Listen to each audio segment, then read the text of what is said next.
Have you ever put something in a super safe place so you wouldn't lose it, only to never see it again? Like, gone forever, vanished into the void, was probably yeeted into another dimension. Me too. Welcome to ADHD Adultish, the podcast where we embrace the chaos, find ways to work with our brains instead of against them, and occasionally remember to drink water. I'm Kim Spangler, ADHD coach, and someone who has, on far too many occasions, spent at least 20 minutes looking for my sunglasses while they were on my head. Sometimes, ADHD makes normal, everyday, mundane stuff feel like a massive amount of work. And that's really annoying. So today we're going to talk about some creative ADHD coping strategies.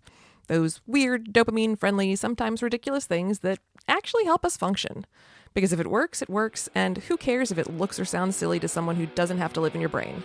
Let's get into it.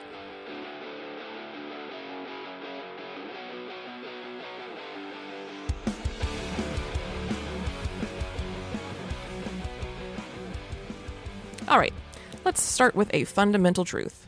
Most productivity advice out there is designed for neurotypicals. The people who can actually remember deadlines, don't lose track of time on a ridiculously regular basis, and somehow just do things because they're important. No existential crisis needed. Meanwhile, our brains, well, there's a reason why, oh look, a squirrel is a stereotype for us. Let's be real. The problem is, our brains don't run on importance-based motivation like neurotypical people. We run on interest. If a task isn't interesting, urgent, novel, challenging, or fun, our brains are going to go, no thanks. I'm good. This is why just be more disciplined, in any shape or form, is some of the most unhelpful advice out there. So, instead of fighting our brains, let's talk about hacking the system. Today, we are going full MacGyver mode, finding creative, silly, and effective ways to get our brains to cooperate. These are just some of my favorite coping strategies that I use to get around some of my own personal ADHD struggles. Some of these may work for you, and that's awesome, but if they don't, hopefully it can get you in the mind frame of thinking about creatively handling your problems and looking at things, because we're great at that. We're really good at being creative, and so sometimes we get hung up on trying to do it the right way. I use air quotes. You can't see me, but I'm using air quotes. We get so hung up on doing it the right way that we don't actually do it in a way that would work for us because it's not the norm. So let's start with one of my favorite coping strategies, the hype man. Our brains thrive on external validation. We love a dopamine hit when we actually do a thing, but here's the problem. No one is handing out gold stars for basic adulting. So you got to get yourself a hype man. In fact, I recommend getting a lot of them. There is no dopamine hit quite like having someone tell you you're a badass bitch when you knock something off your to-do list, even if it's as small as taking a 15-minute walk. Because sometimes that's a huge win, especially if it's just been a really shitty week. This is where I have to shout out my accountability buddy, Tracy. Tracy is my accountability buddy for working out. For a little over 3 years now, Tracy has kept me moving my ass. Even when I have had to take weeks off due to illness, injury, travel, or life just getting too lifey, I always get moving again because I know that she's waiting for that sweaty selfie and a picture of my watch showing how far I walked or how long I lifted weights at the gym. Having an accountability partner for me works because, we can convince ourselves that our goals don't matter or that it's okay to let things slide. But when you know someone else is out there rooting for you, it hits different. We are far more likely to do something for other people than we are for ourselves, at least in my experience. And I know that Tracy is relying on me to provide her accountability back. No, Tracy? No problem. That is where my AI ADHD habit helper comes in. And if you're keeping track, yes, the acronym for that would be AH! So if you need a hype boost when you actually get shit done, it's got you. Struggling to get started? Let it talk you up like a personal coach. You want ideas for fun, irreverent reminders instead of boring nagging? I customized this thing with ADHD brains in mind, especially the ones that would make it this far into an episode of my podcast. So if you need an instant accountability buddy, check it out, because sometimes we need someone or something to cheer us on, but we don't necessarily feel like having to talk to an actual person. All right, moving on. Next tip, get yourself some shiny new gear. But wait, don't run off and start filling your Amazon cart quite yet. Hear me out. So sometimes we get stuck when trying to build new habits or routines because our brains don't see an immediate reward for doing the thing. But give us something cool to play with, suddenly our dopamine-starved brains are like, hell yeah. So this is where getting gear you actually like can be helpful. For example, this is going to be another fitness example, but just because it's related to the thing that I just talked about. I flip-flopped forever about getting a Garmin watch. It was something I wanted, but my ADHD brain did its usual song and dance. Do I actually need it? Which one is best? Maybe I should research it more first. Surely one more comparison article or YouTube review will help me make the decision. I spent a year stuck in decision paralysis until a few of my friends and I made a deal to stop procrastinating and just make a damn decision because they were struggling with the same thing for different things that they were looking at. So I finally picked one. And then I didn't buy it because I'm not really good at spending money on myself. Luckily, my husband is much better at that and got me my super awesome watch as a Christmas present. And you know what? Every time I look at it, I get good feels. It makes me want to move more. It reminds me to walk, lift, or do something active in general because I look at it and that's its job, and it makes me happy to see it and to use it that way. When something makes us feel good, we are more likely to want to use it. So if you've been avoiding something that you need to do, find a way to make it fun. Need to drink more water? Get a ridiculous over-the-top water bottle that makes you happy. I have a 32-ounce HydroFlow that could keep ice frozen if I dropped the damn thing in the desert. It's green, it's my favorite color, and it's covered in stickers that make me happy. Want to read more? Get a cute reading lamp or a fun bookmark, maybe a special mug to drink tea out of while you're reading. Need to work out? Shoes, leggings, or a gadget like my watch that gets you excited to put them on. Dopamine is the fuel. If new gear helps you start and stick with a habit, it's worth it. Obviously, we don't all have endless budgets for everything, so please don't take this to mean that the only way you can get yourself to do a habit is by spending a lot of money. But we've got ADHD. We are creative, and we can be tickled by simple little things. Most of the stickers on my water bottle, for example, were free. They came with other stuff or were given to me by people who noticed I was putting stickers on my cup. So if you don't have a lot of money to work with or any money to work with, then get creative about it, but figure out some accessory for the thing that you need to do that will help make it more fun. Now, speaking of stuff and ADHD, let's talk about how to stop losing all your stuff. Now, going back to the beginning of this podcast, how many times have you hidden something from yourself because you were like, oh, I'll put this right here in this super safe place so I don't lose it and I can find it when I need it. Then when you need it, a week or a day or hell, maybe just an hour later, suddenly the map to that spot has been erased from your memory. It's like our brains run their own version of Eternal Sunshine of the Spotless Mind, but instead of erasing memories of heartbreak, it's just wiping out all knowledge of where we put the spare keys. So here is a game-changing ADHD hack that I picked up from Dana K. White's YouTube channel and audiobooks. When I am cleaning or organizing or decluttering and I can't decide where to put something that doesn't really have a place already, which is like 90% of my stuff, I ask myself, if I were looking for this thing, where's the first place I would look? Wherever that place is, I would put it there. I don't ask, where should this go? I don't stop to wonder, where would a responsible, organized human put this? I just ask myself, where would I look for it first?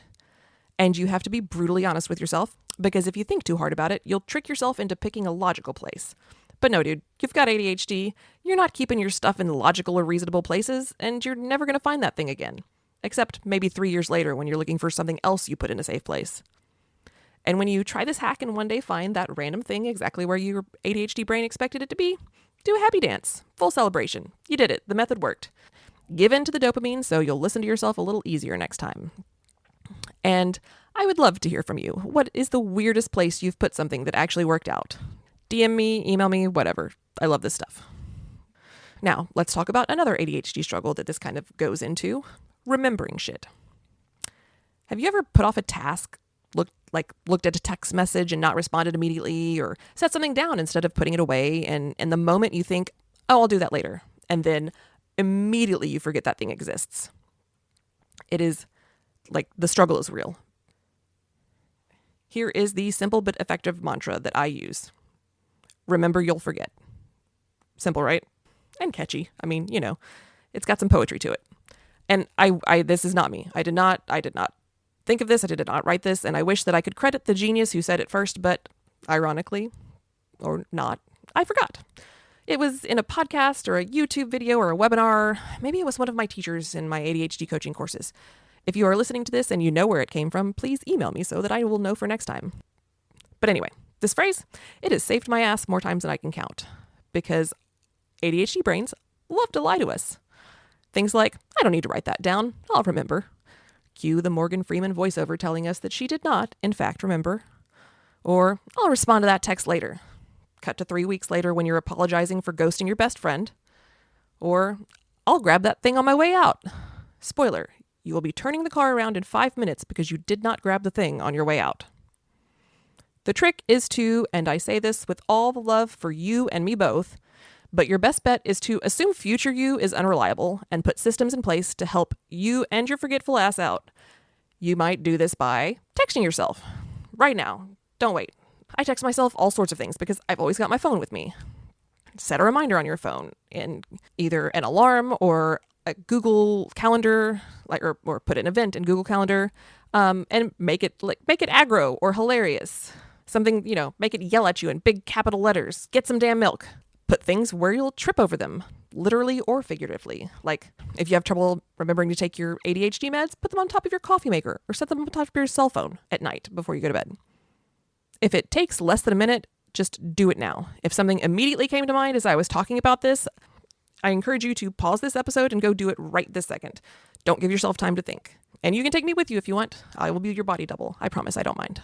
We need to do these things because past you may be an optimist, but future you is sometimes a disaster. Mostly because past you didn't remember the thing that they needed to remember.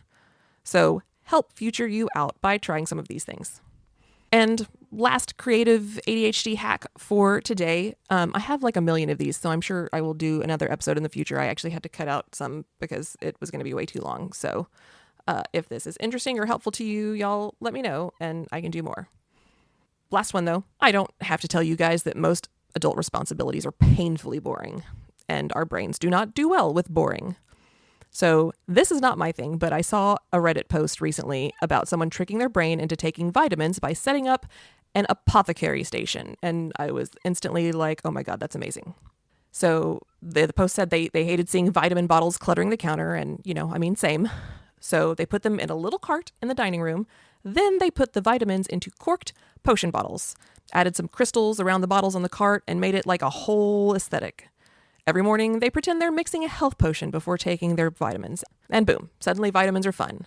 That is next level ADHD brilliance, and I absolutely applaud it. Because our brains love novelty, aesthetics, and fun. We are much more likely to do the thing if it has a vibe. And this has such great fantasy genre feels that my nerd brain lit up with possibilities. How would you apply this to other boring adulting tasks? Well, paying bills? Pretend like you're a mob boss managing your empire. Grab a fancy pen, sip something strong, and handle your finances like the overlord that you are. Cleaning? Set a timer, call it a hostile speed run, and pretend you're racing against some sort of imminent disaster, like you're Bruce Willis in basically any movie he ever made. Exercise? Don't work out. Power up. You're leveling up your character stats, gaining XP, unlocking new abilities. I cannot recommend enough following Tank Tolman to see how fun this can be. And if it's fun, you're so much more likely to actually do it. Our brains often work best with creative, weird, and sometimes ridiculous solutions.